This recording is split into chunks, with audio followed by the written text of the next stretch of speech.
เข้าร่วมพิธีทำวัดเย็น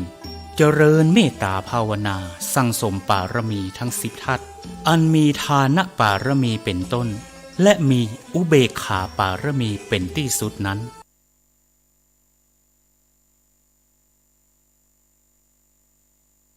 ฟังสถานีวิทยุสาธารณะจังหวัดเชียงใหม่คลื่นพัฒนาคุณภาพชีวิต FM 92.25 เมกะเฮิรตซ์บริหารจัดการโดยวัดป่าแดงมหาวิหารทรงกระจายเสียงจากเลขที่71หมู่ที่14บ้านใหม่หลังมอตำบลสุเทพอำเภอเมืองจังหวัดเชียงใหม่รหัสไปรษณีย์50200หมายเลขโทรศัพท์0818815690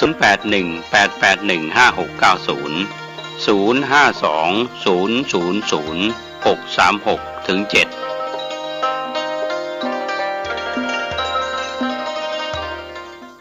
ข่าวสารเพื่อการประชาสัมพันธ์ก็มีความสนใจที่จะจัดทำหนังสือชุดความรู้เรื่องพระพรหมมงคลฝ่ายวิปัสสนาทองสิริมังคโรศาสนบุคคลคุณภาพกับการเผยแผ่พระพุทธศาสนาก็จะมีการจัดพิมพ์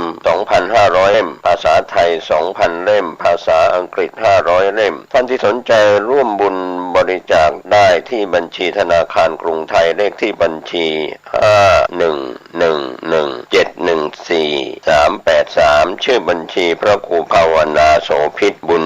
ญาวิสิทธิ์เมืองวงติดต่อสอบถามได้ที่พระครูภาวนาโสภิตไตรปัสสนาด็อกเตอร์เจ้าวาดวัดบ้านเหล่าพระเจ้าตาเขียวอำเภอป่าซางเชียงใหม่โทร0969521159ได้ทุกวันข่าวสารเพื่อการประชาสัมพันธ์ขอเชิญชวนผู้ใจบุญร่วมบุญจัดซื้อที่ดินถวายวัดกู่มาปินร้าง300 ปีบ้านป่าขุยหมู่ที่3ตำบลสันปูเลยอำเภอดอยสะเก็ดจังหวัดเชียงใหม่เพื่อขยายพื้นที่วัดเพิ่มขึ้นเนื่องจากวัดมีพื้นที่น้อยจะทำการสร้างเป็นศาสนสถานที่ปฏิบัติธรรมสืบสานศาสนาต่อไปร่วมบุญได้ที่ธนาคารกรุงเทพเลขที่บัญชี772-015-2391ชื่อบัญชีวัดชัยสถานเพื่อบูรณะวัดกู่มะปินหรือร่วมบุญติดต่อโดยตรงที่พระธวัชชัยธีรปัญโย0801732709-065-0209009 สวัสดีครับท่านผู้ฟังที่เคารพข่าวชาวบ้านผมกาเศษเพชรสำริดบรรณาธิการข่าวก้าวหน้านิวกับการทำหน้าที่สื่อสารมวลชนของพี่น้องสื่อมวลชนทุกแขนงสาขาจากส่วนกลางและก็ส่วนภูมิภาคทั้งข่าวภายในประเทศข่าวจากต่างประเทศท่านที่อ่านหนังสือพิมพ์ออนไลน์คลิกเข้าไปที่ www.9hnanew.com การรายงานข่าวของพี่น้องสื่อมวลชนทั้งสื่อไทยสื่อเทศก็รายงานข่าวเหตุการณ์ต่างๆที่เกิดขึ้นธรรมะก่อนข่าววันนี้ก็เห็นสัจธรรมเรื่องของรัฐบาลไทยก็ดูเหมือนว่าจะมีความห่วงใยภาคประชาชนระดับรากหญ้าก็พยายามจะแก้ไขปัญหาบัตรประชารัฐก็คือบัตรคนจนซึ่งทางรัฐบาลไม่ได้ทำบัตรคนรวยหรือคนที่มีเงินเดือนกินมีบำนาญกินนะครับแต่ว่าในเรื่องที่เป็นห่วงกันในขณะนี้ก็บีบคั้นกันเข้ามาบัตรประชารัฐที่เคยได้รับอยู่แล้วก็จะต้องมีการลงทะเบียนในการทำบัตรประชารัฐใหม่ก็คงเป็นส่วนหนึ่งนะครับที่จะมองในแง่ดีก็จะเพื่อตรวจสอบความเรียบร้อยถ้ามองในแง่ร้ายก็คือทำให้เสียโอกาสคนที่เคยได้รับมาก็เรียกว่ากระทรวงการคลังกำลังทำอะไรอยู่แม้แต่เรื่องของเบี้ยยังชีพของผู้สูงอายุยังคงเดิม60 600 70 700 80 800เป็นต้นไปจนถึง90ก็แล้วแต่ก็ไม่พอยาใช้ไม่พอกินไม่พอใช้ก็ยังคงสร้างปัญหาให้กับลูกหลานญาติมิตรหรือผู้ที่ดูแลอยู่ดังนั้นเบี้ยผู้สูงอายุนั้นภาคประชาชน เพื่อความเสมอภาคไม่ต้องมาทำบัตรประชารัฐคนยากคนจนหรือมาทำโครงการพิเศษอะไรๆนะครับให้คนแก่โดยทั่วหน้าได้รับสิทธิ์โดยเสมอภาคกันนะครับไม่ว่าจะเป็นหญิงเป็นชายอายุ60ปีขึ้นไปไม่ต้องใช้ขั้นบันไดควรจะเกลี่ยกระจายให้ได้ทั่วถึงนะครับควรจะต้องเพิ่มมากกว่านี้ให้พอยังชีพเรียกว่าเบี้ยยังชีพก็ไม่พอกินไม่พอใช้แล้วจะไปเป็นยังชีพได้ยังไงชีวิตของคนเราไม่ได้กินหญ้าอย่างวัวอย่างควายนะครับกินบริโภคอาหารที่เป็นของเคี้ยวของฉันที่เป็นประโยชน์ต่อร่างกายให้ครบ5หมู่นะครับเรื่องนี้ก็คงทบทวนไปยังรัฐบาลและผู้เกี่ยวข้องนะครับอย่าได้ทับถมเหยียบย่ำคนยากคนจนที่มีค่าตอบแทนไม่พอกินไม่พอใช้ก็ควรจะเสมอลงไปในระดับผู้สูงอายุส่วนเบี้ยคนพิการเบี้ยสารพัดเบี้ยอะไรก็ต่างๆก็เป็นเรื่องที่แยกย่อยลงไปแต่ควรจะรวมให้พอกินพอใช้ในเบี้ยผู้อย่างชีพของผู้สูงอายุก็เพียงพอแล้วจะพิการไม่พิการก็คนที่เขาได้รับสิทธิ์บางครั้งคนร่ำรวยมีฐานะการงานการเงินเป็นคนมีอันจะกินเป็นเศรษฐีมหาเศรษฐีท่านอยากจะสละสิทธิ์ของเบี้ยยังชีพที่มีการปรับตัวสูงขึ้นเพื่อให้คนยากจนลำบากที่เราใช้ศัพท์ว่ารากหญ้าก็คงจะเป็นโปรยยาหอมจากนักการเมืองในยามที่จะลงในการหาเสียงเพื่อให้พรรคของตนมีคะแนนนิยมก็โปรยยาหอมไปก็หลอกลวงไปถึงเวลาก็ทำไม่ได้คนจนก็ทุกข์ยากลำบากค่าน้ำค่าไฟค่าครองชีพก็ลำบากนะครับก็ฝากเป็นธรรมะก่อนข่าวน้ำมันจะขึ้นจะลงก็ทำให้การขนส่งสินค้าก็ลำบากช้างตัวใหญ่ที่อ้วนหมีพีมันไม่ว่าจะเป็นห้างสรรพสินค้านายทุนนักธุรกิจทั้งหลายที่อยู่สุขสบายท่านคงจะกอบโกยกันไม่หยุดยั้งดังนั้นภาคประชาชนถ้าลำบากยากจนกันมากๆก็มีโจรเต็มบ้านเต็มเมืองเรือนจำก็ไม่พอที่จะต้องขังผู้กระทำความผิดนะครับก็ฝากไว้เป็นแง่คิดว่าท่านจะยังเบี้ยยังชีพให้สูงกว่านี้ให้ขึ้นไประดับที่เสมอกันไม่ต้องมาทำบัตรประชารัฐคนจนคนรวยอะไรต่างๆก็จะได้รู้ว่าใครเอาเปรียบคนรวยเอาเปรียบคนจนอย่างไรเราก็คงไม่ต้องไปอุดหนุนคนรวยต่อไปแล้วไม่ว่าจะเป็นห้างสรรพสินค้าหรือร้านสะดวกซื้อนะครับก็คงจะต้องต่อต้านแอนตี้กันบ้างนะครับก็ไปทำมาหากินในด้านการเกษตรอย่างชีพแต่พอเพียงข่าวแรกวันนี้ก็เป็นส่วนหนึ่งนะครับที่ทางทีมข่าวได้รับรายงานกันเข้ามาเป็นข่าวประจำวันนะครับที่ผ่านหนังสือพิมพ์ก้าวหน้านิวออนไลน์ที่เป็นหนังสือพิมพ์ที่เราได้รับอนุญาตนำมาลิงก์เพื่อให้ท่านได้ติดตามข้อมูลข่าวสารก็ขอบคุณท่านที่เป็นแฟนคลับข่าวชาวบ้านนะครับช่วงนี้ผู้ดำเนินรายการพยายามสละเวลารายงานข่าวให้ทันต่อเหตุการณ์ต่อวันเวลาที่เราจะได้รับรู้รับทราบทั้งข่าวภายในประเทศและต่างประเทศก็เป็นเรื่องราวเรื่องของสายการบินทางปักใต้ภาคใต้นะครับที่ทางแนวหน้าออนไลน์รายงานข่าวว่ามีการบินตรงหาดใหญ่ถึงกรุงเทพนะครับเจ้าของรับเจ้าเหมียวหมูกระทะหายตัวจากบ้านนานนับเดือน4 กันยายนทีมข่าวแนวหน้าออนไลน์ได้รายงานว่าโลกออนไลน์เพจจราจรทางพิเศษสายศรีรัฐถึงวงแหวนรอบนอกกรุงเทพมหานครได้โพสต์ภาพความประทับใจเจ้าเหมียวแมวรายสริดหลังหายตัวออกจากบ้านนานนับเดือนพัดพรากจากเจ้าของมาไกลจากหัดใหญ่สู่เมืองกรุงก็ระบุข้อความว่าน้องหมูทะ ตะกี้อ่านผิดไปนะครับน้องหมูกระทะคงไม่ใช่นะครับเป็นน้องหมูทะหายจากบ้านนานเกือบ1 เดือนแม่น้องบินลัดฟ้ามารับน้องกลับบ้านแล้วครับขอบคุณทุกท่านที่ได้ให้ความช่วยเหลือในทุกช่องทางครับเกิดเหตุฉุกเฉินต้องการความช่วยเหลือบนทางด่วนนะครับติดต่อ1543ก็ประมาณ2 อาทิตย์ที่ผ่านมาทางเพจได้เจอแมวตัวนี้บนทางด่วนพบมีปลอกคอคาดว่า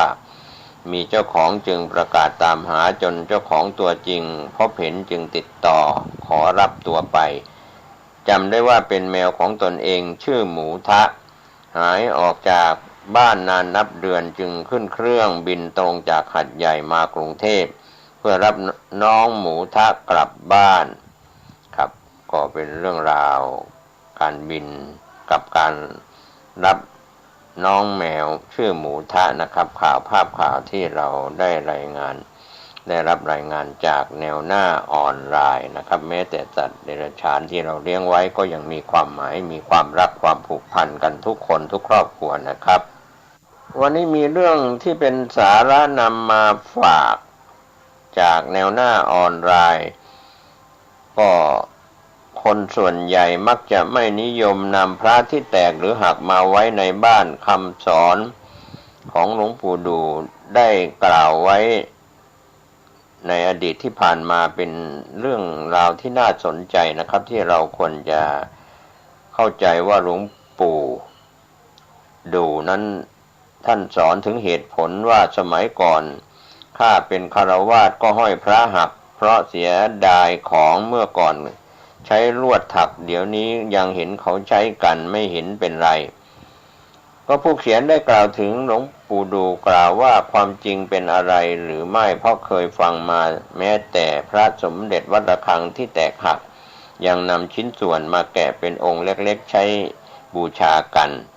หลวงปู่ดูกล่าวว่าพระที่ทำด้วยปูนหรือโลหะข้าอธิษฐานว่าเมื่อใดก็ตามที่ของที่ทำลายเป็นน้ำเมื่อนั้นจึงขอให้หมดอานุภาพแล้วเมื่อไรจะละลายเป็นน้ำก็เป็นปัญหานะครับถ้าพระของหลวงปู่หักไม่ต้องตกใจหรือเสียกำลังใจเพราะคำตอบมีอยู่อย่างชัดเจนหลวงปู่ดูกล่าวเพียงว่าใครทำพระฆ่าหักจะเสียใจตลอดชีวิตทั้งนี้เพื่อให้ทุกท่านมีความระมัดระวังเนื่องจากของที่หักแล้วมักเกิดตำหนิมองดูไม่สวยงามเท่า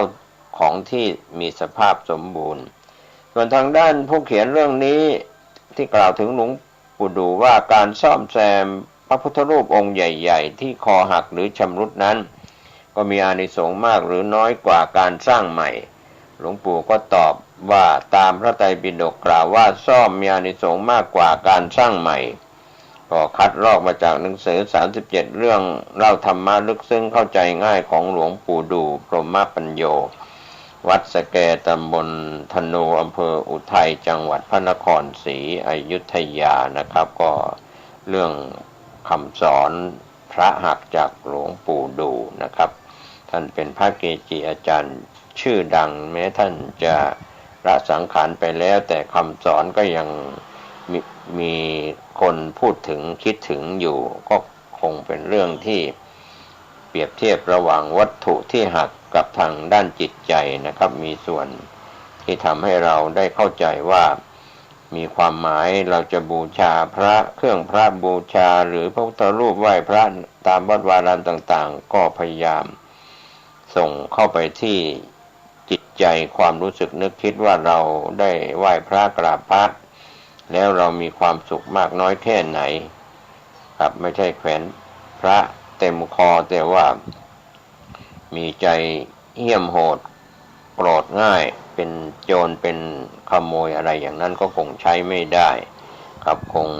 ไหว้พระเสียเปล่าไหว้เจ้าดีกว่าอะไรอย่างนี้เป็นต้นก็คงเป็นเรื่องที่เราคงจะต้องติดตามเรื่องราวต่างๆไปทางข่าวต่างประเทศที่ทางทีมข่าวได้รายงานกันเข้ามาในช่วงนี้ก็มีเรื่องของ ข่าวต่างประเทศจากมติชนออนไลน์ทีมข่าวของไทยมติชนออนไลน์รายงานว่ามหาธีออกจากโรงพยาบาลหลังจากรักษาโควิดกักตัวต่อถึง6 กันยายนข่าวคืบหน้าอดีตนายกรัฐมนตรีของมาเลเซียมหาธีบินโมฮัมหมัดวัย97 ปีได้รับอนุญาตให้ออกจากโรงพยาบาลในวันที่4 กันยายนหลังเข้ารับรักษาตัวที่เนื่องจากติดโควิด -19 ตั้งแต่วันที่31 สิงหาคมที่ผ่านมาหลังจากออกจากสถาบันหัวใจแห่งชาติมหาธีผู้มีประวัติการรักษาโรคหัวใจ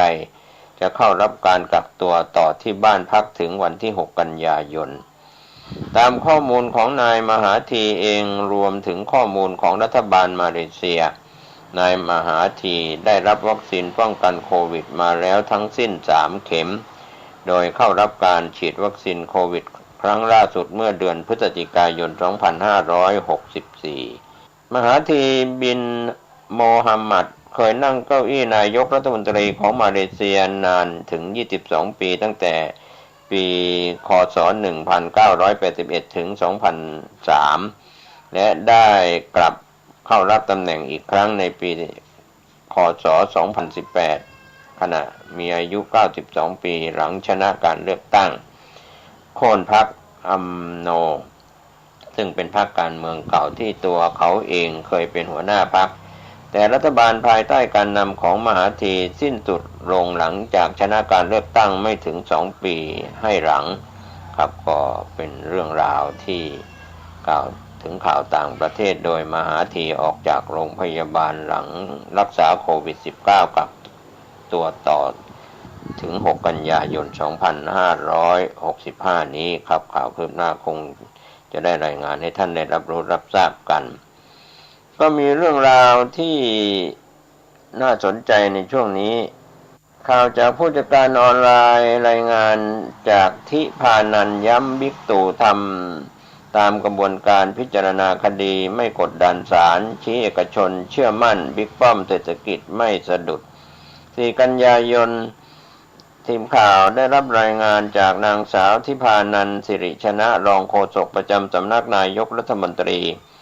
กล่าวถึงกรณีพรรคเพื่อไทยออกมาเรียกร้องกดดันที่ปรึกษาด้านกฎหมายของพลเอกประยุทธ์จันทร์โอชา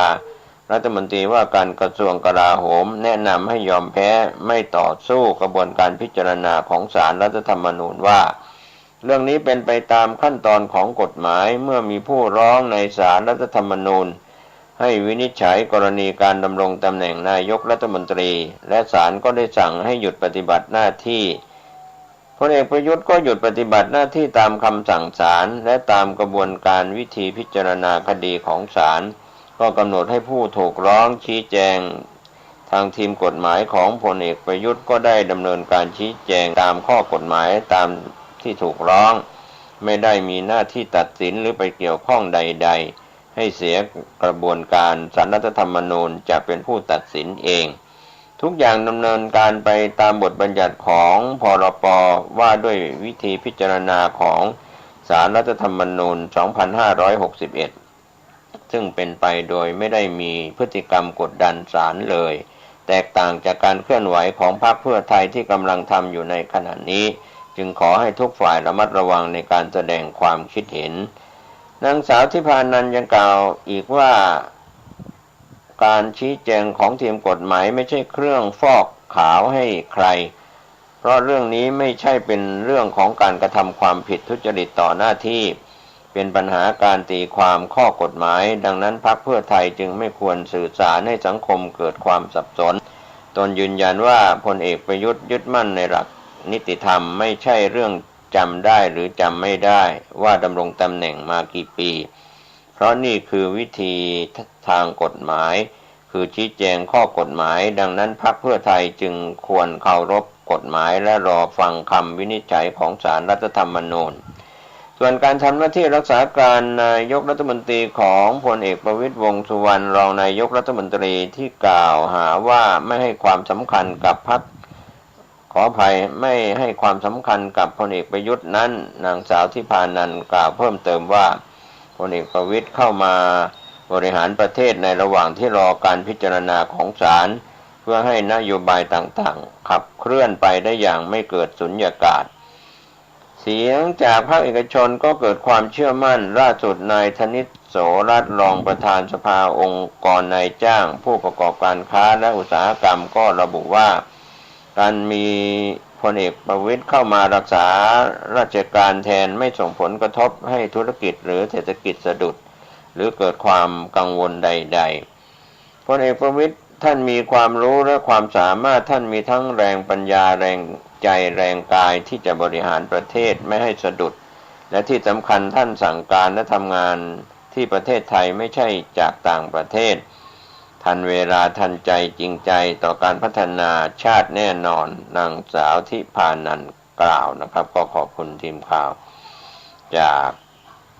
ผู้จัดการออนไลน์ได้รายงานข่าวนี้กันเข้ามานะครับก็ถือว่าเป็นข่าวคืบหน้าที่ทางทีมข่าวได้รับรายงาน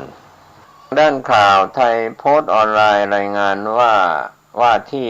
ผบ.ตร.เข้มส่งตำรวจ PCT ลุยกวาดล้างปืนเถื่อนออนไลน์ยึดได้422กระบอก4กันยายนพลตำรวจเอกดำรงศักดิ์กิติประภัสรองผู้บัญชาการตำรวจแห่งชาติในฐานะผู้อำนวยการศูนย์ปราบปรามอาชญากรรมทางเทคโนโลยีสารสนเทศหรือ PCT แถลงผลการระดมกวาดล้างอาชญากรรมทางเทคโนโลยียึดปืนเถื่อนออนไลน์ได้กว่า400กระบอกโดยพลตำรวจเอกดำรงศักดิ์กล่าวว่าปัจจุบันนี้การก่ออาชญากรรมมีลักษณะที่มีการใช้อาวุธปืนประทุษร้ายต่อชีวิตร่างกายปล้นชิงทรัพย์ในลักษณะอุกอาจไม่เกรงกลัวต่อกฎหมายเพิ่มมากขึ้นเช่นเหตุกราดยิงร้านอาหารกลางเมืองอุบลราชธานีเด็กช่างกลทำปืนลั่นใส่เพื่อนเป็นต้นหลายๆเหตุการณ์เจ้าหน้าที่ตำรวจได้สืบสวนขยายผลทราบว่าผู้ก่อเหตุซื้ออาวุธปืนและเครื่องกระสุนปืนผ่านช่องทางออนไลน์จึงได้สั่งการให้สปอสตรแล้วก็บชนภาค1ถึงภาค9ของตำรวจนครบาลระดมกวาดล้างอาชญากรรมทางออนไลน์โดยเฉพาะการลักลอบขายอาวุธปืนตั้งแต่24ถึง31สิงหาคมที่ผ่านมาหน่วยงานบชก.และตำรวจภูธรภาค1ถึง9สามารถจับกุมผู้ต้องหาทั้งสิ้น 1,967 รายเป็นคดีอาวุธปืน502รายพร้อมของกลางอาวุธปืน422กระบอกเครื่องกระสุน 6,903 นัดยาบ้า 6,257 เม็ดยาไอซ์400 กรัมในส่วนของสปอสตำรวจจับกลุ่มผู้ต้องหา183รายมูลค่าความเสียหาย58ล้านบาทจับบัญชีม้ากดเงินจำนวน350หมายผู้ต้องหา365รายรัฐบาลมีความห่วงใยปัญหาอาชญากรรมทางเทคโนโลยีปัจจุบันสร้างความเดือดร้อนให้กับประชาชนอย่างมากสั่งการให้สำนักงานตำรวจแห่งชาติเร่งปราบปรามและหาทางป้องกันอย่างจริงจังและยั่งยืนทั้งนี้สามารถแจ้งเบาะแสได้ที่สายด่วนบชสอท1441หรือศูนย์ PCT หรือผู้เสียหายสามารถแจ้งความผ่านระบบออนไลน์ได้นะครับเว็บไซต์ www.thaipoliceonline.com หรือสามารถติดตามรูปแบบการประชาสัมพันธ์กลโกงได้ที่ pctpr.police.go นะครับก็เป็นเรื่องราวที่เกี่ยวข้องกับข่าวคืบหน้าพลตำรวจเอกดำรงศักดิ์กิติประภัสว่าที่ผบ.ตร.กล่าวชี้แจงนะครับก็เป็นการที่ PCT เตือนภัยนะครับนอกจากนั้นก็ยังมีเรื่องของลิงก์ปลอมคลิกทีเดียวสูญเงินเกลี้ยงก็เป็นทางข่าวคืบหน้าที่ไทยโพสต์ออนไลน์ได้ราย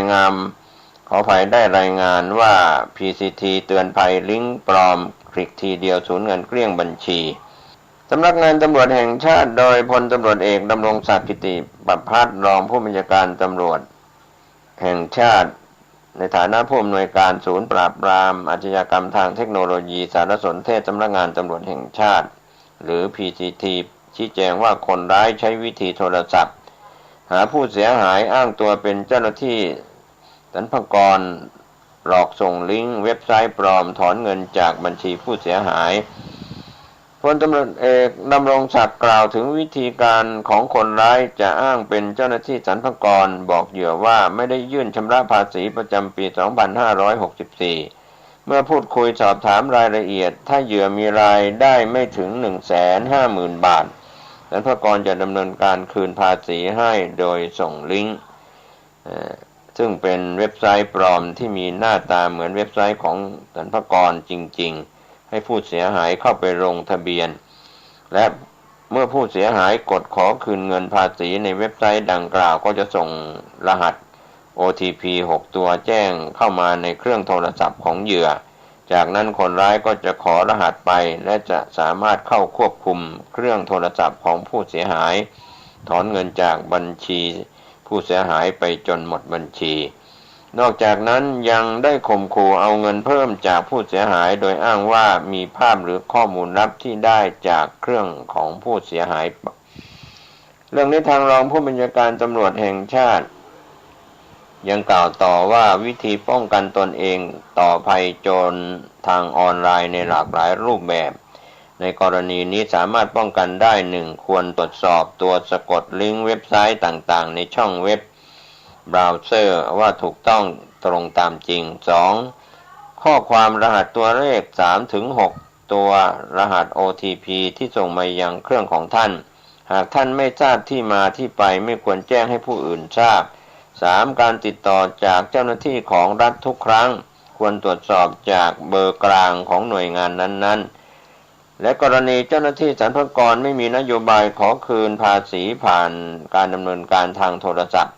จะดำเนินการจ่ายคืนเป็นเช็คธนาคารกรุงไทยจำกัดเท่านั้นโดยเว็บไซต์จริงของกรมสรรพากรก็คือ https://www.rd.go.th โดยทางพลตำรวจเอกดำรงศักดิ์กล่าวเพิ่มเติมว่ารัฐบาลมีความห่วงใยปัญหาอาชญากรรมทางเทคโนโลยีโดยเฉพาะแก๊งคอลเซ็นเตอร์ปัจจุบันสร้างความเดือดร้อนให้กับประชาชนอย่างมาก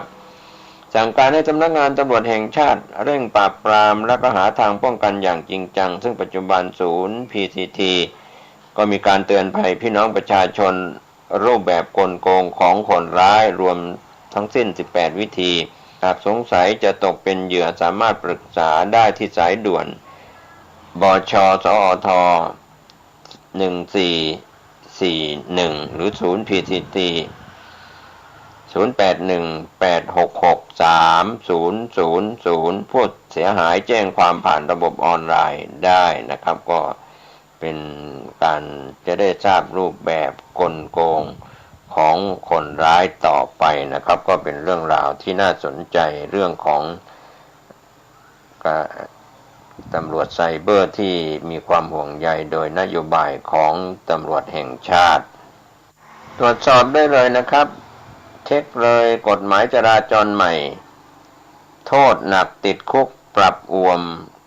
โดยทางพลตำรวจเอกดำรงศักดิ์กิติประภัสรองผู้บัญชาการตำรวจแห่งชาติก็กล่าวถึงเรื่องนี้นะครับที่เกี่ยวกับกฎหมายจราจรใหม่ก็เป็นข่าวคืบหน้าที่ผ่านมาที่สำนักงานตำรวจแห่งชาติพลตำรวจเอกดำรงศักดิ์กิติประภัสรองผู้บัญชาการตำรวจแห่งชาติพูดถึงเรื่องกฎหมายจราจรทางบกฉบับใหม่ที่จะมีผลวันที่5กันยายน2565ที่ประชาชนต้องรู้เพื่อให้ปฏิบัติตามกฎจราจรได้อย่างถูกต้องว่าข้อแรกเพิ่มโทษผู้ขับขี่ที่กระทำผิดซ้ำข้อหาเมาแล้วขับกระทำผิดครั้งแรกจะมีอัตราโทษจำคุกไม่เกิน1ปีหรือปรับตั้งแต่ 5,000 บาทถึง 20,000 บาทหรือทั้งจำทั้งปรับหากทำผิดซ้ำภายใน2ปีนับแต่วันที่กระทำความผิดครั้งแรกเพิ่มอัตราโทษเป็นจำคุกไม่เกิน2ปีและปรับ 50,000 ถึง 100,000 บาทและศาลจะลงโทษจำคุกและปรับด้วยเสมอมาตรา160 ตรี/1และ160 ตรี/3ข้อที่2เพิ่มอัตราโทษที่เป็นปัจจัยต่อการเกิดอุบัติเหตุเป็นปัจจัยเสี่ยงในการสูญเสียของผู้ขับขี่และผู้ใช้ทาง ก็มี 2.1 เพิ่มอัตราโทษปรับเช่นขับรถเร็วเกินกำหนดปรับไม่เกิน 4,000 บาทโทษเดิมปรับไม่เกิน 1,000 บาทขับรถฝ่าฝืนสัญญาณไฟแดง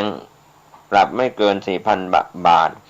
โทษเดิมปรับไม่เกิน 1,000 บาทไม่หยุดรถให้คนข้ามทางม้าลายปรับไม่เกิน 4,000 บาทโทษเดิมปรับไม่เกิน 1,000 บาทขับรถย้อนสอนปรับไม่เกิน 2,000 บาทโทษเดิมปรับไม่เกิน 500 บาทไม่สวมหมวกนิรภัยปรับไม่เกิน 2,000 บาทโทษเดิมปรับไม่เกิน 500 บาทไม่รัดเข็มขัดนิรภัยปรับไม่เกิน 2,000 บาทโทษเดิมปรับไม่เกิน500 บาท 2.2 ขออภัย 2.2 เพิ่มโทษผู้ขับขี่ที่ขับรถโดยไม่คำนึงถึงความปลอดภัยในชีวิตและร่างกายของผู้อื่นอัตราโทษเดิมจำคุกไม่เกิน3เดือนปรับตั้งแต่ 2,000 ถึง 10,000 บาทเพิ่มเป็นจำคุกไม่เกิน1ปีปรับตั้งแต่ 5,000 ถึง 20,000 บาทหรือทั้งจำทั้งปรับข้อที่3กำหนดความผิดเกี่ยวกับการแข่งรถในทางเพิ่มเติม 3.1 ความผิดฐานพยายามแข่งรถกำหนดเพิ่มเติมว่าผู้ที่ร่วมกลุ่มหรือมั่วสุมในทางหรือสาธารณสถานใกล้ทางพร้อมด้วยรถตั้งแต่5คันขึ้นไปหากมีเงื่อนไขอย่างใดอย่างหนึ่งมาตรา134ดังนี้มีการนัดหมายเพื่อแข่งรถกันมาก่อนหรือรถที่รวมกลุ่มมีการดัดแปลงปรับแต่งรถที่มีสภาพไม่ถูกต้องตามกฎหมายกำหนดหรือมีพฤติการอย่างหนึ่งอย่างใดอันแสดงให้เห็นว่าจะทำการแข่งรถในทางถือว่าพยายามแข่งรถในทางต้องระวังโทษ2ใน3ของความผิดฐานแข่งรถในทางการแข่งรถในทางระวังโทษจำคุกไม่เกิน3เดือนหรือปรับตั้งแต่ 5,000 ถึง 10,000 บาทหรือทั้งจำทั้งปรับ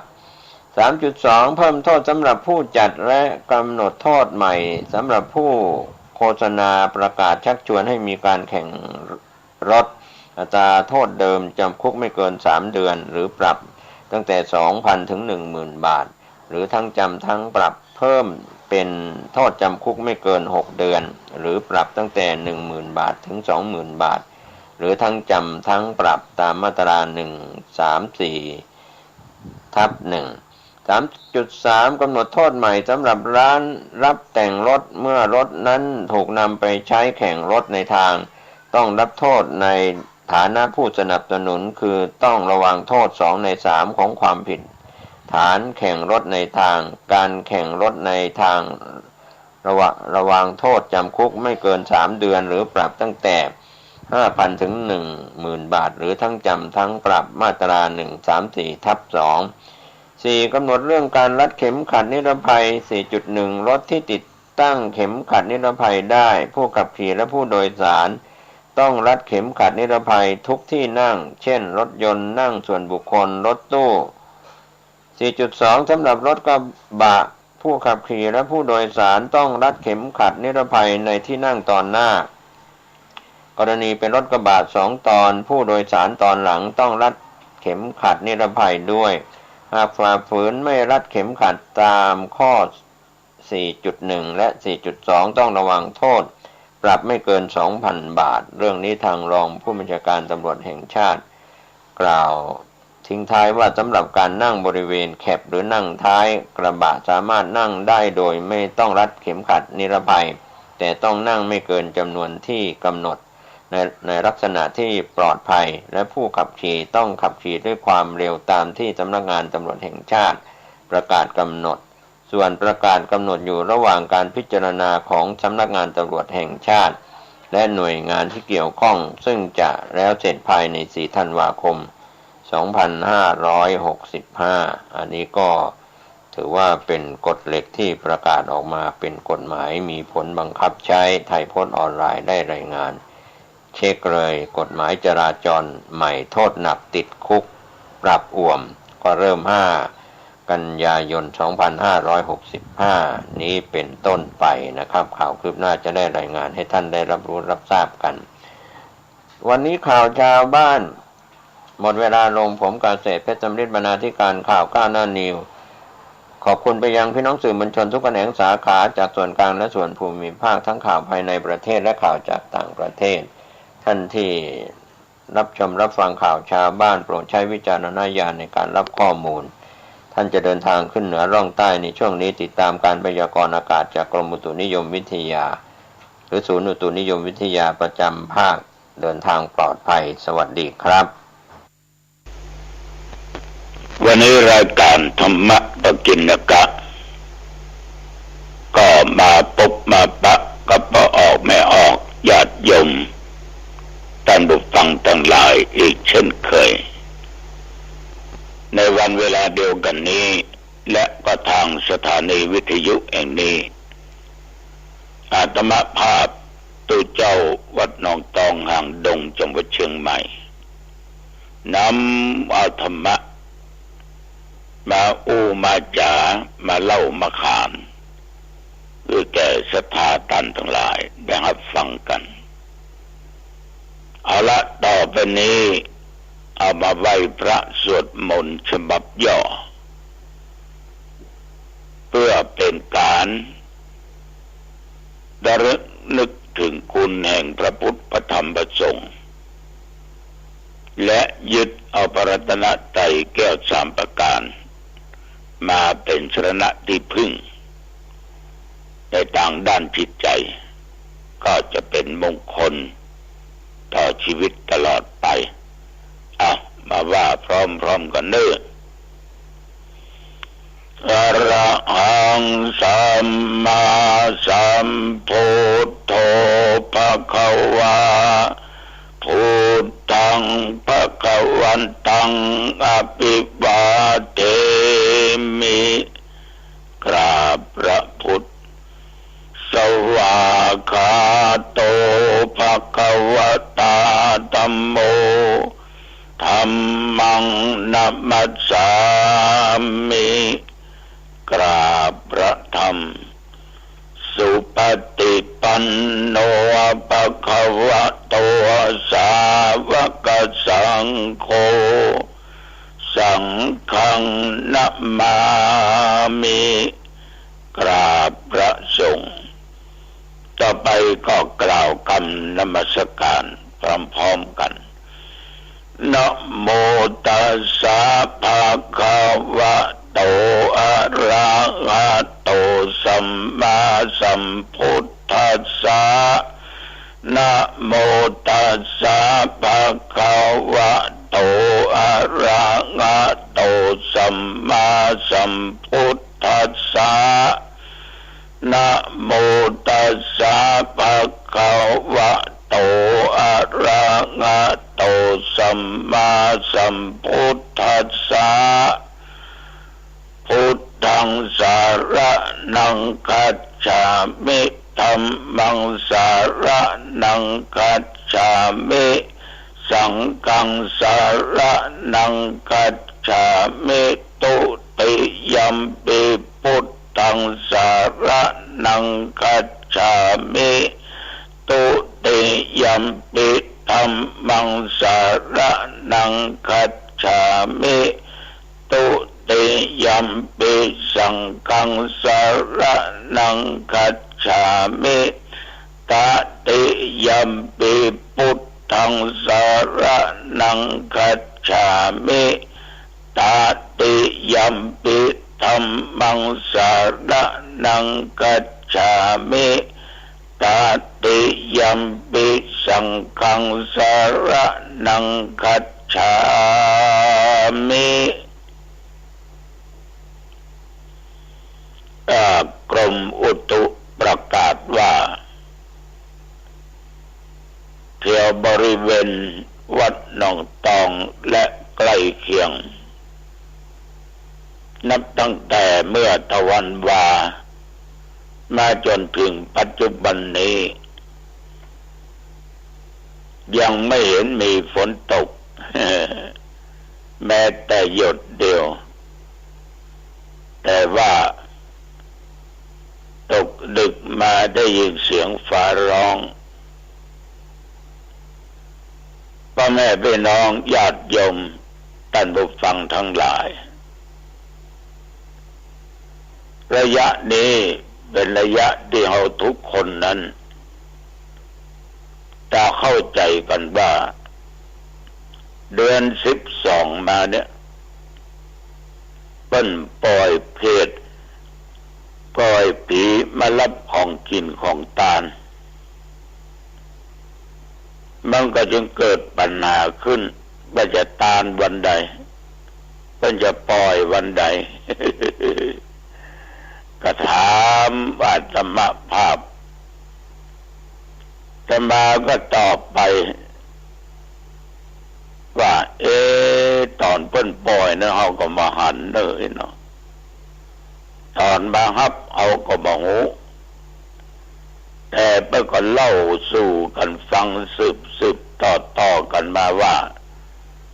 ถ้าเดือน12มาแล้วปัญญายมวิบาลเนี่ยก็จะปล่อยหมู่เพศหมู่ผีมารับขอกินขอทานที่ญาติพี่น้องกระทำไปหาอุทิศไปหาญาติโยมทั้งหลายแต่ในธรรมเมืองนั่นน่ะบุพเพตพีนั้นเป็นก็โอ้ถึงญาตินะบอกว่าจะเป็นพ่อแม่พี่น้องลูกเต้าหลานเหลนปู่ป้าน้าอามิตรแก้วสหายคำญาติใกล้ตัวญาติห่างตัวแม้แต่สัตว์ดีและฉานสัตว์เดรัจฉานเหล่านี้ที่เขาได้ใจกินแห้งมันก็ดีหรือเขาได้ทำมันว่าเป็นอาหารการกินก็ดีญาติโยมทั้งหลายเพิ่นก็บอกว่าท่านเหล่านี้เมื่อมีชีวิตอยู่ได้ขาดศีลห้าได้ผิดธรรมะตายแล้วไปเกิดเป็นเพศไปเกิดเป็นผีนะแล้วก็เพิ่งก็ปล่อยเขาออกมาเสาะหาบุญตามหาบุญติญาติกาวงศากตรรมอุทิศส่วนกุศลไปฮื้อเหมือนวันนั้นก็มีไม่ออกคนหนึ่งเพิ่งก็โทรมาว่าท่านพระครูบ้านของข้าเจ้านี่ก็แต่ว่าไก่ว่าก็ไก่นักแกไปมาก็ลำบากถ้าลุงไปส่งก็ตึมได้ไปแต่ก็มีตุเจ้ามาออกรับบิณฑบาตหน้าบ้านถึงวันก็เจ้าก็ใส่บาตรที่เป็นว่าเป็นปล่อยเพศปล่อยผีนั่นน่ะมารับส่วนบุญส่วนกุศลข้าเจ้าใส่บาตรแล้วเราจะตั้งใจอุทิศส่วนบุญกุศลแก่ผู้วายชนนั้นมันจะได้ก่อน้องตองก็ตอบไปว่าได้ไม่มีปัญหาอยู่ที่เจตนาเป็นเบื้องต้นอยู่ที่ความตั้งอกตั้งใจอยู่ที่ความเชื่อมันก็สำฤทธิ์ผลเพราะตัวเจ้าก็เป็นผู้รับปฏิฆาหกแล้วเขาก็ตั้งอกตั้งใจแผ่เมตตาหยาดน้ำมาทานาท่านเหล่านั้นให้มันเหมาะนะเนาะถ้าได้หยาดลงปฐวีคือแผ่นดินโดยสมเหมาะ จะได้เป็นสักขีพยานฉะนั้นทำที่ไหนก็ได้ญาติโยมมีตุเจ้ามีพระมีเณรไปรับบิณฑบาตก็ดีได้ทำบุญก็ดีนะหรือโยมสวดโยโกห้องเจริญสมาธินากรวดน้ำคือไปลอดไปถึงเขาขอบุญกุศลที่ได้ให้ทานรักษาศีลภาวนาเนี่ยเป็นกำลังเป็นพลังอันแข็งแรงไปลอดไปถึงยังญาติทั้งหลายที่ได้ตายไปเป็นเพศเป็นผียมจะ ฟังแล้วคงเข้าใจดีว่าเพศผีด้านนะเหมือนเปรตญาติของพระเจ้าพิมพิสารที่เคยอู้กันฟังนั่นน่ะไม่หรอกอดีตชาติเขาคงไม่ได้ทำบุญอย่างนักหนาบาป้านเกิดไปเป็นเพศเป็นผีกั้นเข้าอยากน้ำเนี่ยมีผ้าขวนุ่งห่มร่างกายสุดผอมตากันมาส่งเสียงร้องจนพระเจ้าพิมพิสารเนี่ยเปิดหน้าต่างเนาะโอ้อันนี้หมู่เพศหมู่ผีเนี่ยเป็นญาติของเขามาขอส่วนบุญกับเอาแล้วเนี่ยเพิ่นก็เข้าไปกราบไปไหว้พระพุทธเจ้าพุทธเจ้าก่อนแนะพระเจ้าพิมพิสารเนี่ยที่เขาบ่มีผ้านุ่งหัวใบนะก็คือตาลผ้าจีวรเนี่ยแก่ภิกษุสงฆ์ทั้งหลายที่เขาผอมกระด้องกระเด้งนั่นเต้นย่องเต้นแย่งนี่นะคือตาลโภชนะอาหารนึกแก่เขาอย่างแล้วก็ตรวจกวดน้ำหมายตาลอุทิศส่วนบุญกุศลไปให้แก่เขาพระเจ้าพิมพิสารก็ทำแหละโยมมีพระพุทธเจ้าเป็นประธานพร้อมประสงค์สาวกเจ้าทั้งหลายทานถึงผ้าจีวรทานถึงโภชนะอาหารนิมนต์พระพุทธองค์เสวยภัตตาหารตรวจน้ำหมายทานได้หาขอผลบุญที่ข้าพเจ้าทำเนี่ยจงไปรอดไปถึงยังญาติของข้าพเจ้ากำสั้นๆอย่างนี้ก็ได้นะหรือจะลำดับลำดาว่ามันยาวหน้อยก็ได้สุดแต่โวหารของเขาแต่จะไปรักวกก็ไปว่าสาธุข้าพเจ้าได้ทำบุญแล้ววันนี้งวดหน้าขอเจอ2 ตัว 3 ตัว 6 ตัวก็ได้นะป่ะอันนี้มข้าอัลลาห์นะอันนี้มข้าอัลลาห์ฉะนั้นญาติโยมผลปรากฏว่าญาติของพระเจ้าพิมพิสารเนี่ยก็มาปรากฏตัวงานเนี่ยว่าตุยผีดีงามขึ้นมามีผ้าผ่อนต้นสบายได้นุ่งได้ห่มได้ปิดร่างกายคือเข้าใจก่อนว่าถ้าเป็นอสุรกายเป็นสัตว์นรกนี่เป็นสัตว์เดรัจฉานนี่ไม่ได้มารับเนอะสัตว์นรกมันมีผลบาปดิ้นหนักละก็ได้รับผลบาปนะเป็นอาหารสัตว์เดรัจฉานมันก็มีหญ้ามีหยังเป็นอาหารของมันละมันก็เกิดมาร่วมโลกกับหมู่มนุษย์ทั้งหลายอยู่นี่ละฉะนั้นญาติโยมทั้งหลายเอาจะทำบุญที่ไหนก็ได้เดี๋ยวประเพณีทั้งเหนือเนี่ยเอาบางวัดเนี่ยพระเจ้าเทศธรรมดะขบัตตันนะคนนั้นก็มาไล่โพดคนนั้นก็นิพพานสูตรคนนั้นก็มหาบุญนิพพานคนนั้นก็ปารมีปัญจันคนนั้นก็วิสุทธิญาคนนั้นก็ทานอานิสงส์ทานหาคนตายศรัทธาบางบ้านเนี่ยต้องก็ถือเป็นเรื่องใหญ่เบิ่งถึงเวลาเดือน12มายิ่ง12เพ็งสมัยเพื่อจะทานผลหมากหลากไม้กันนิมนต์พระเจ้าปเนนวนะเทศเรียงลำดับเต็มคำนะมาไล่โพดก็คือมาไล่โพดนิพพานสูตรนิพพานสูตรเคยมาไล่โพดมีเป็น10ผูกก็นิมนต์พระเจ้าปเนน10 ตนอย่างใดโยมอย่างนั้นเพราะเจ้าภาพน่ะต้องการเป็นส่วนตัวเพิ่นน่ะนะว่ากูได้ตานเลยอ่ะถ้ามาฟังมาไล่โพดผูกเดียวแต่จริงมันก็ได้ในส่งอย่างเดียวกันนะแต่ แต่ว่ามันทำให้ศรัทธาของเปิ้นเนี่ยมันทดถอยไป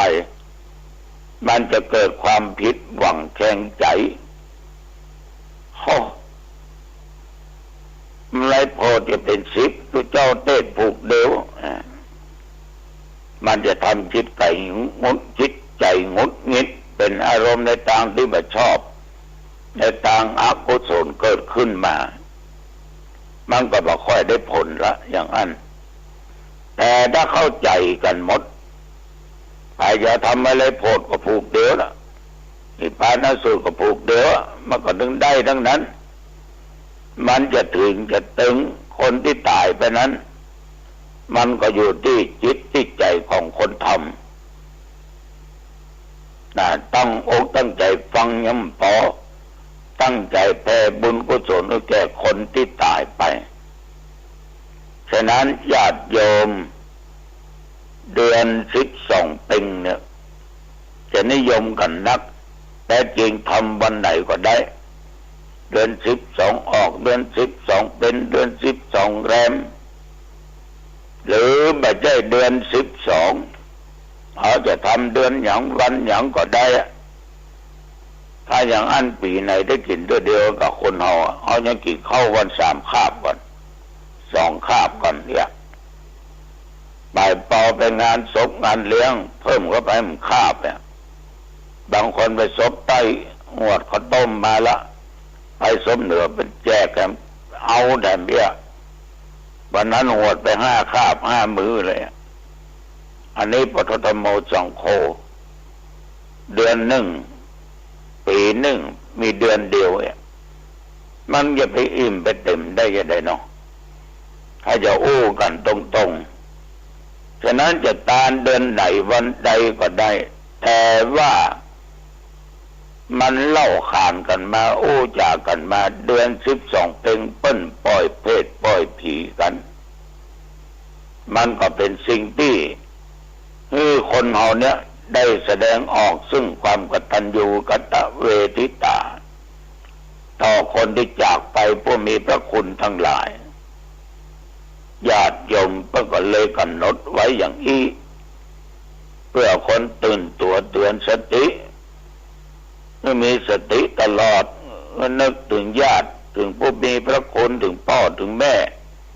ที่เป็นได้เลี้ยงเอามาตั้งแต่อ่อนแต่ออดจนว่ามีชีวิตอยู่ปัจจุบันเปิ้นตายไปเพื่อทำบุญสุนทานไปก็เลยบอกว่าเดือน12เปิ้นปล่อยเพศปล่อยผีนะทำเดือนไหนก็ได้ยอมจะยึดเอาก็เดือน12ก็สุดแล้วแต่นะอันนี้ตัวเจ้าว่าน้องต้องก็ขอฝากรับกับป้าออกไม่ออกทั้งหลายลงนำไปคิดยะตวานี้ญาติโยมก็ได้มีโยมละอ่อน2 คนได้มากระทำบุญคล้ายวันเกิดของเขาเมื่อกี้เขาตอนแล้วแต่ไม่ได้ถวายโภชนะอาหารเป็นเพียงแต่สังฆทานละอ่อน2 คนเนี้ยก็ได้ถามว่าคนที่ตายไปนะตุลุงอย่างพ่อเขาเจ้าตายไปแล้วได้70,000เป็น10เป็น20 ปีมาแล้วมันจะได้ไปเกิดที่ไหนก็ธรรมาภาพก็เจอปัญหาข้อนี้สะดุ้งยะเนาะตุลุงก็บอกหูเนื้อเอกะลองเขาบอกว่าเอาหูเอกะบางเวถามว่าพ่อเป็นจะได้พ่องอยู่สุขสบายดีกาได้กินได้ว่าก่อเอกะก็ไฟไปหูเพราะคนที่ตายนั้นติดมาบอกให้หูสักคนดูเนาะฉะนั้นตอนมันถามมาก็เลยตอบว่าไม่รู้มันก็เลยถามย้อนอีกว่าถ้าอย่างนั้นเราทำบุญไปหาก็ได้ประโยชน์กับตุลุงได้ก็โอ้ย เอาว่าบ่ได้ก็เดี๋ยวมันมาตามซ้ำได้แต่ว่าคนที่ตายไปเพิ่นจะอยู่ที่ไหนใจกรรมวิบากอย่างใดนั้นเขาก็มันสามารถที่จะรู้ได้นะ ถ้าเพิ่นตายไปเกิดเป็นเปรตเป็นผีเพิ่นมารับรู้อนุโมทนาเพิ่นก็ได้รับส่วนบุญส่วนกุศลของเฮาเนี่ยกะพอดีบังเอิญนะขอทานสังฆทานก็ไปหาพ่อเขาที่ล่วงลับดับขันไปแต่เขาก็มีชื่อด้วยนะชื่อเขาก็มีตอนที่ได้มาภาพผ่านตอนดีและอาจจะในวันนี้หมายมีนะมันได้กดชื่อก็เลยบอกว่ามีโยมทั้งสองคนนะทำบุญคนนี้ตานไปหาพ่อของตัวเองญาติวงศาดานะก็เลยบอกว่าเนี่ยโยมทั้งสองลูกก็ทั้งสองเนี่ยตุลุงยำหัวจักชื่อเริ่มซ้ำว่าชื่ออย่างแต่ลืมไปหลวงลุงนี่หรอ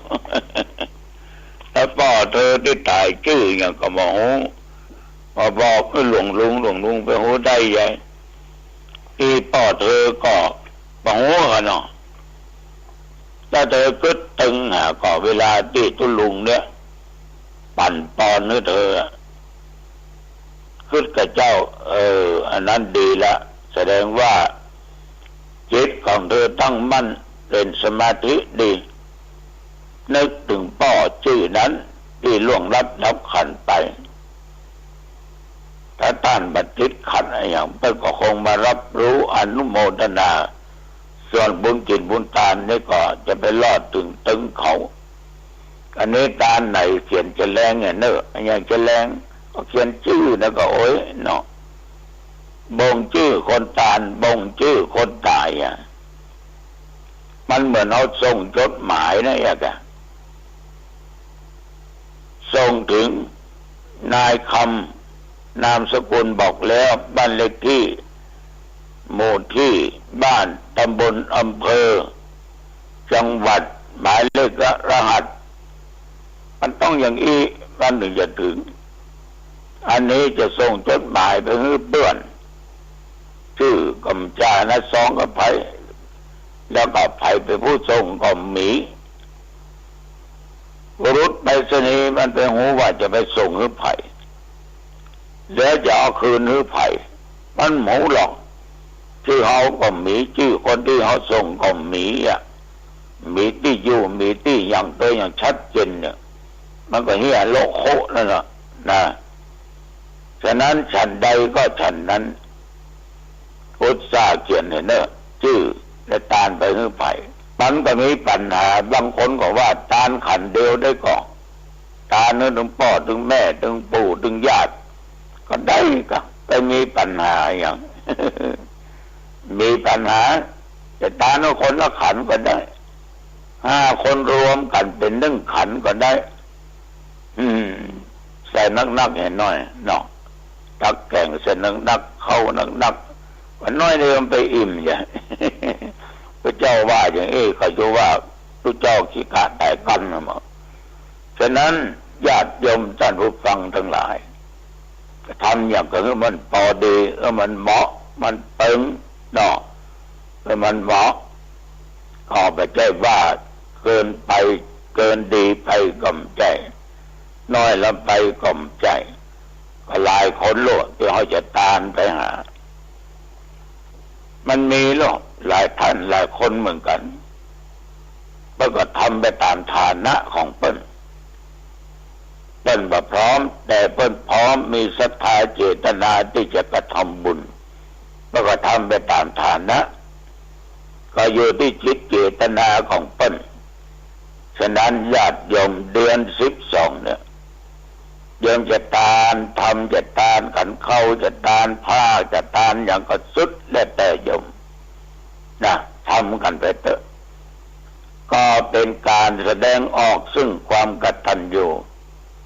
นึกถึงบุญคุณผู้มีพระคุณทั้งหลายอาจจะเป็นพ่อแม่ปู่ป้าน้าอาครูบาอาจารย์มิตรแก้วสหายคำก็ดีอาจจะสัตว์เดรัจฉานที่ได้ล่วงเกินเขาได้ใช้การใช้งานเขาก็ดีก็ทำไปให้เขาเจ้าเหล่านั้นเนี่ยกตเวทิตาเกิดขึ้นคือการทดแทนพระคุณตอบแทนคุณ วันนี้อุจาไปมาเป็นเวลาพอสมควร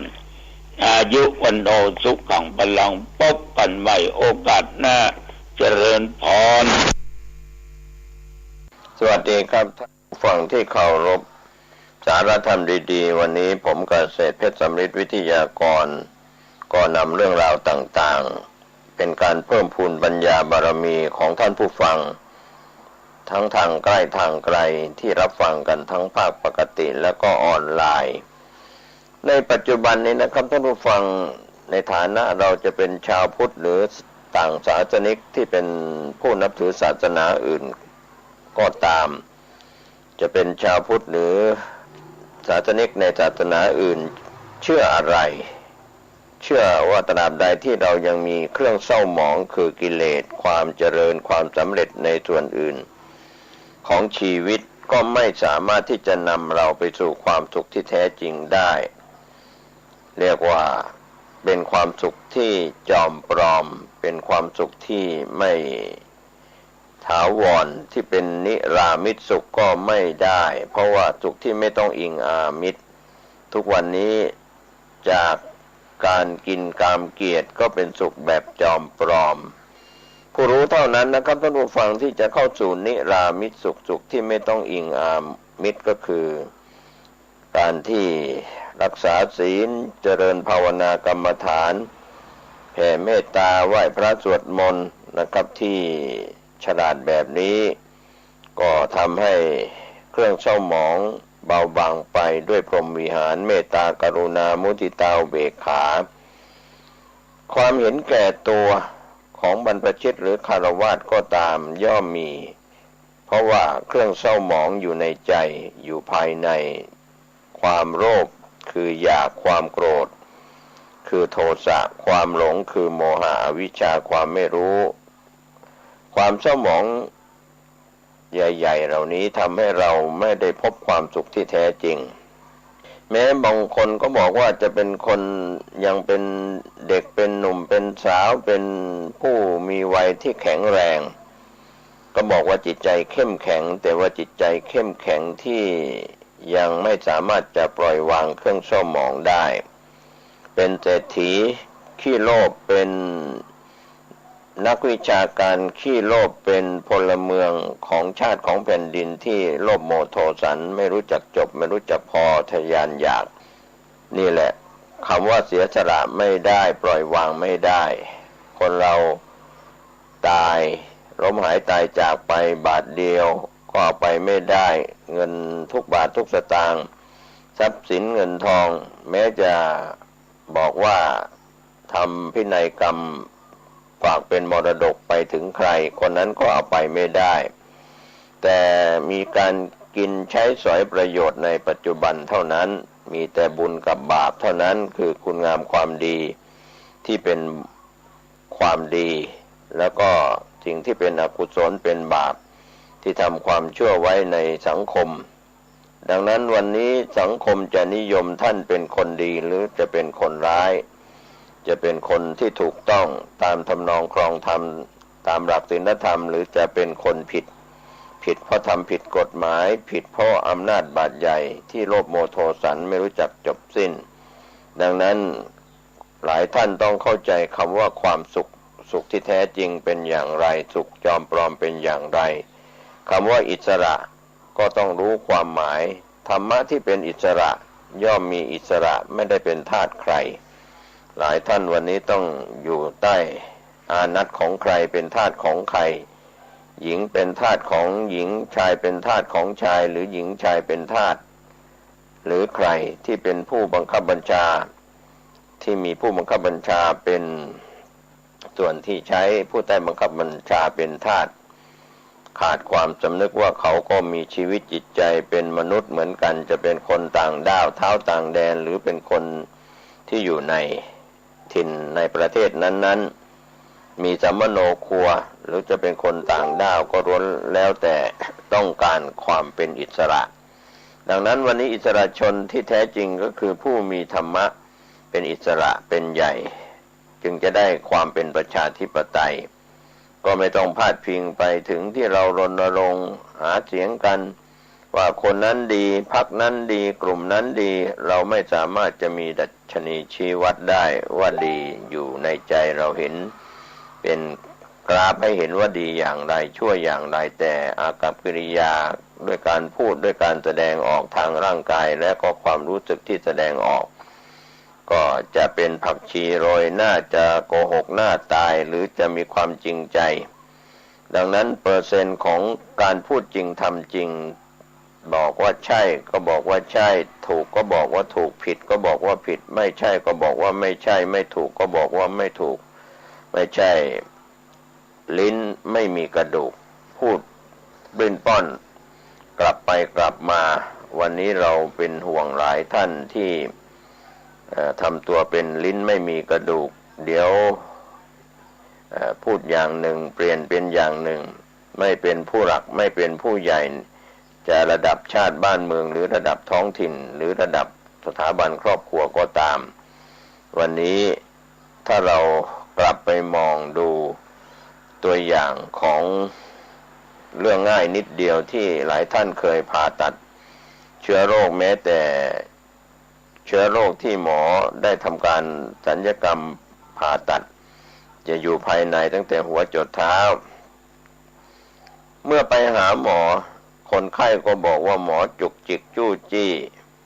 จะไปพูดว่าหมอจุกจิกจู้จี้ไม่ได้เพราะวิชาการวิทยาศาสตร์การแพทย์หมอเรียนมาทั้งนายแพทย์และก็แพทย์หญิงพยาบาลและเจ้าหน้าที่สาธารณสุขไม่ใช่ว่าเราปฏิบัติเพียงคนเดียวที่จะช่วยกันเยียวยารักษาคนไข้ก็หลายท่านต้องช่วยกันเยียวยารักษาทุกฝ่ายสถานพยาบาลโรงพยาบาลก็เช่นเดียวกันเหมือนเราจะมาดูแลเรื่องของภายในตัวเรานั้นช่องทางที่เราจะต้องระมัดระวังก็มีอยู่6ทางทางตาบ้างทางหูบ้างทางจมูกบ้างทางลิ้นบ้างทางกายและก็ทางใจบ้างแค่คนเรานี่มีความหวงแหนตณีทีเหนียวแม้แต่วิทยาทานก็เป็นวิทยาทานไม่ได้แม้ธรรมะก็เป็นธรรมทานไม่ได้แม้เข้าของเงินทองของกินของใช้ก็หวงแหนแบ่งกันกินแบ่งกันใช้ไม่ได้ดังนั้นวันนี้ความหวงแหนจึงเป็นกิเลสชนิดหนึ่งที่ภาษาธรรมว่ามัจฉริยะหรือทางภาษาล้านนาว่าขิจินั่นแหละครับขี้เหนียวขิจิแล้วแต่ภาษาท้องถิ่นจะเรียกกันอย่างไรภาษาต่างประเทศพูดว่าอย่างไรวันนี้หลายคนอาจจะมองข้ามว่าปล่อยไปตามธรรมชาติเหมือนปล่อยน้ำตามธรรมชาติ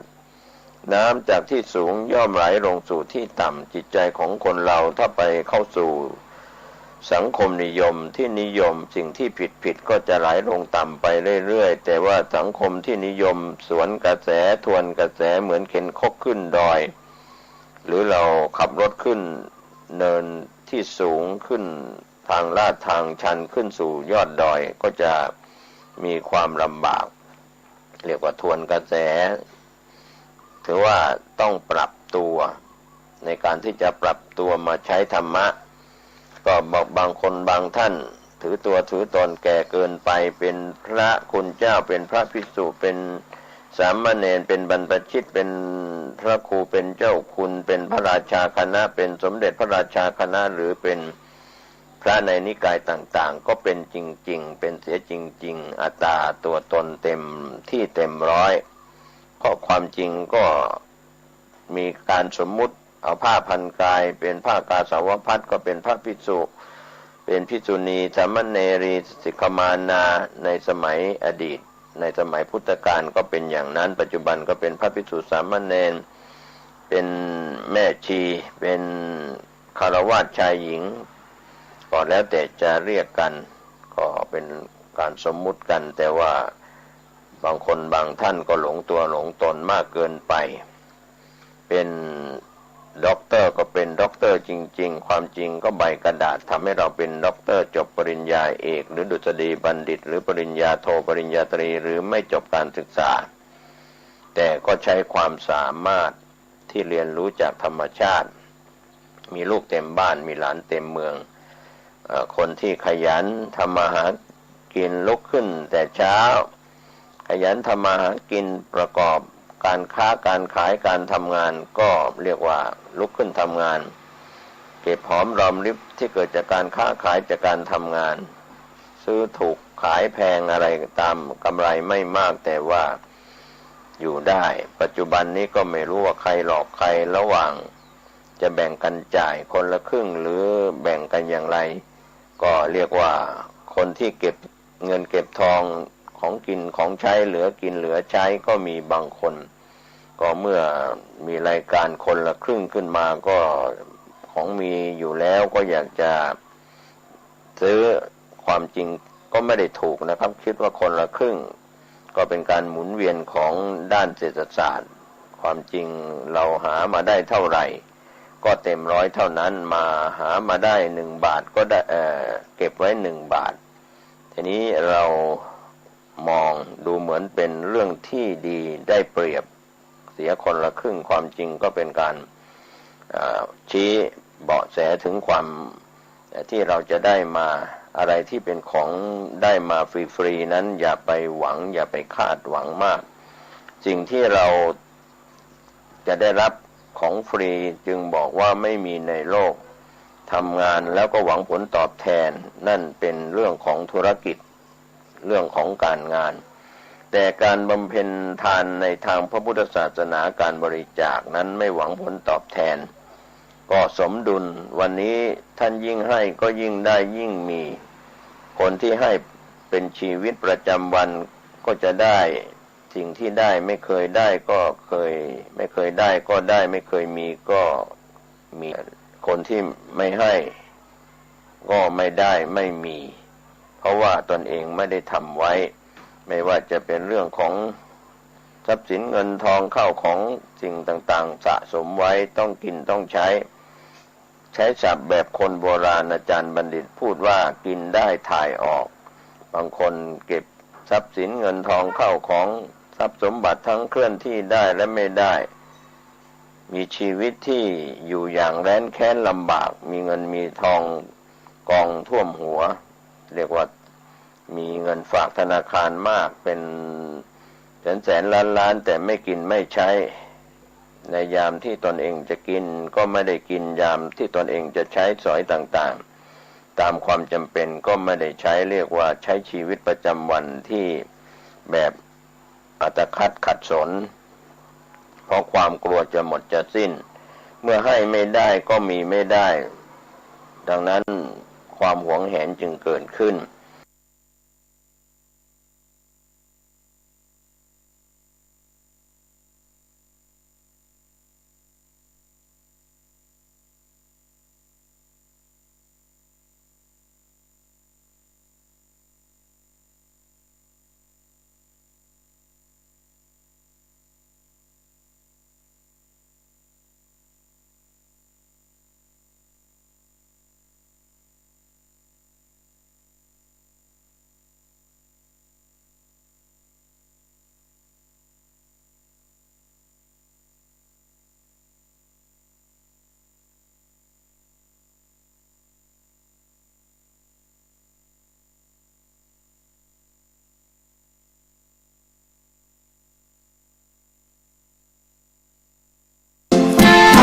จา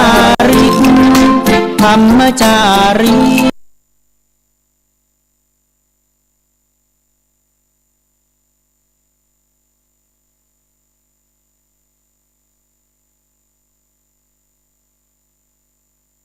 ยอดดอยธรรมจาริกธรรมจาริกเร่งพัฒนา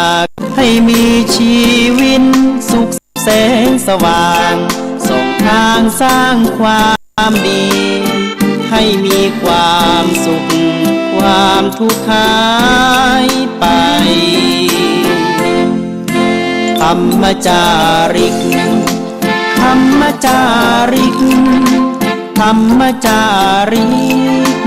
ก